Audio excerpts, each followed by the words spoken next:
We're going to try to find 5 losers from the Philadelphia Pounding.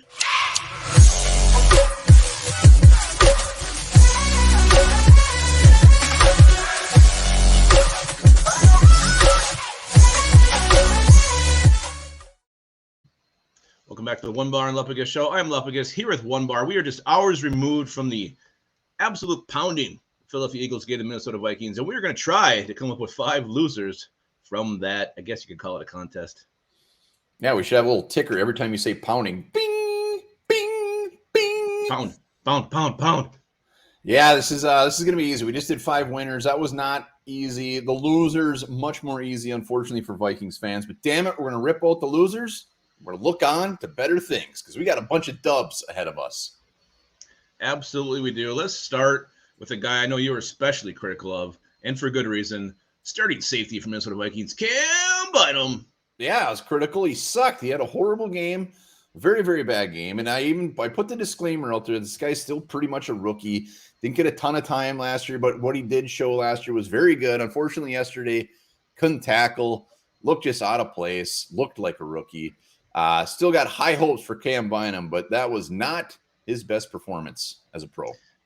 Yeah, when you see guys like Quez Watkins just tearing the top out the defense, you wonder where the safety help is. I don't know what happened there with those coverages, but what was also very disturbing is when he's just trying to rip the ball out instead of, make the damn tackle first, and then, then maybe try to get the ball out instead of resting it there on the 5 and letting Jalen Hurts and his huge muscular thighs and buttocks drag you into the end zone. Yeah, that actually didn't bother me that much. I'm glad he's going. They were going to score. Shit, go for a turnover, but yeah, not great. Cam Bynum, better days are ahead. But Lewis Cine, the whispers are going to start. Get his ass on the field. Get him out there. I love Lewis Cine. And with Harrison Smith now in concussion protocol, who knows what his availability will be with. So there's a good chance we see Lewis Cine and Cam Bynum starting against the Lions. Yeah, we saw old 44 out there yesterday too, Josh Metellus. And when Josh Metellus is out there on your defense, shit is going to get real quick. It is. Real quick. Real bad. That's a good way to get a pounding. Ding. Ding. All right, let's go to another more broad one. And we all know the defense had a very, very rough game. You know what? The leader of that defense, his name is Ed Donatel, and you're damn right. Ed. He is on this list. I just don't get it. I don't understand the game plan. You're basically playing prevent defense the entire game. Ed Donatel, his whole thing is, tight coverage on the corners and then, rush the pass or the quarterback, blitz him, create pressure, and it just wasn't there. And I don't know if it was out of respect what Jalen Hurts can do with his legs, but if he presented this game plan to Kevin O'Connell and Kevin O'Connell said, "Oh, that sounds like a great idea," shame on them both. This was just a horrible and out of character game plan for Ed Donatel. Yeah, it was. They were cherry picking the whole time. They gave up 486 yards in total offense, and the 486, probably about 460 of those were uncontested. So they were going through us like Lupagus through a 12-pack of beer on a Tuesday morning. The weird part is they said they stuck there. That was their game plan. They just didn't execute. Like, they're not backtracking on anything. That was their plan. They just didn't execute. That's confusing. It was a shitty game plan. I don't get it. I don't understand it. It looked like a preseason defense you throw out there. I don't know if we even blitzed a single time. And Zadarius Smith, I mean, the way you had him over the line against the Packers, he pretty much just played that same spot all game long. So I don't know. It was a bad design. It was a bad design. Let's move on because Ed Donatel makes me sick. Oh, come on. A guy who actually had some good moments in this game, but had one moment that a lot of Vikings fans screaming, Irv Smith Jr., the breakout star, just waiting to happen. Yeah, I mean, you can't have a drop like that in such a critical point where you need points on the board and not be on the list. He did come back. He had some tough catches, but Irv, you drop a ball like that, you're going to be on this list every damn time. And it came at the worst time. It was right before the half. Vikings were going to get the ball back to start the second half. You score there. This whole game gets flipped. Momentum gets flipped.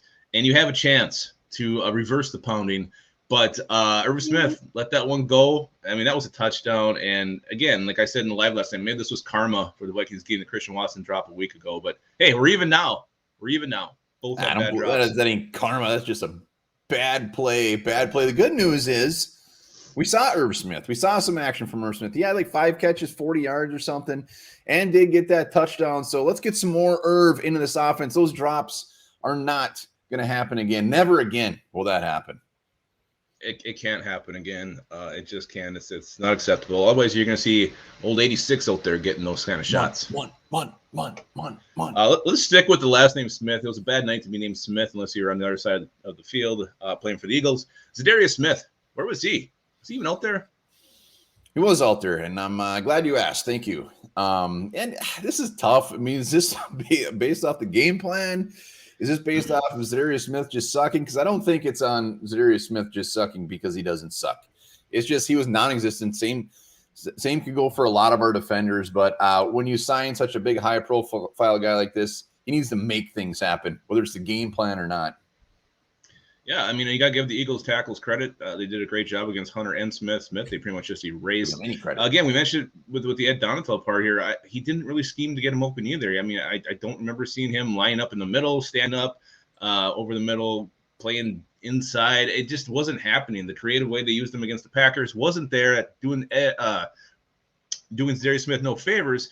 But again, he's this guy who's supposed to be this. You saw him last week plowing over like A.J. Dillon on his way to Aaron Rodgers. He was a man possessed. And was that just because he was playing the Packers that he gave that extra effort? I was hoping we'd see that kind of crazy ass beast every single weekend. It's only one game, so maybe just a bad game for Smith, but I hope he returns to the Packer form that we saw last week when he was just a man on a mission. Yeah, I mean, this is game 2. Game 2. If you're jumping ship, which a lot of people on Twitter were, if you're sitting there complaining, see this team sucks, same old stuff, Zimmer coaching, beat it. We don't want to hear it. It's game 2. Let's see where we're at. Like week 8, week 9. Yeah, it's too early to go one way or the other yet with this team. We need a couple more games to really figure out who these Minnesota Vikings are. Let's go with the last loser on this list, and a guy who I don't think he was a problem the first half of the game, but he definitely became the problem late. It's our quarterback, Kirk Cousins. Kirk, 221 yards, 1 touchdown, 3 interceptions, sacked twice. Probably could have had if the Eagles would have been catching the ball, like 12 interceptions. And this is another one. I mean, Kirk Cousins last week, great game. Everyone's like, oh, Kirk, whole different Kirk. Instantly, everyone's like, Kirk, but primetime Kirk, can't win a big game, blah, blah, blah. I'm not buying into that. Kirk Cousins is our quarterback. He is a quarterback that can lead us deep into those playoffs. He just had a shitty game, and it was very bad.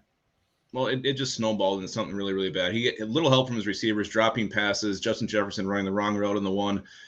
There was we didn't really probably talk about that enough last night, was how many drop passes there were in this game. Oh, yeah. But then he just, I don't know what happened there. They threw the ball like 47 times. They gave up on the run, which really did Kirk Cousins no favors. I think he felt like everything was on him, and he forced way too many throws, especially after the Jordan Hicks one where he just kept chucking it to the corner to Justin Jefferson. That was just lazy play calling and bad execution.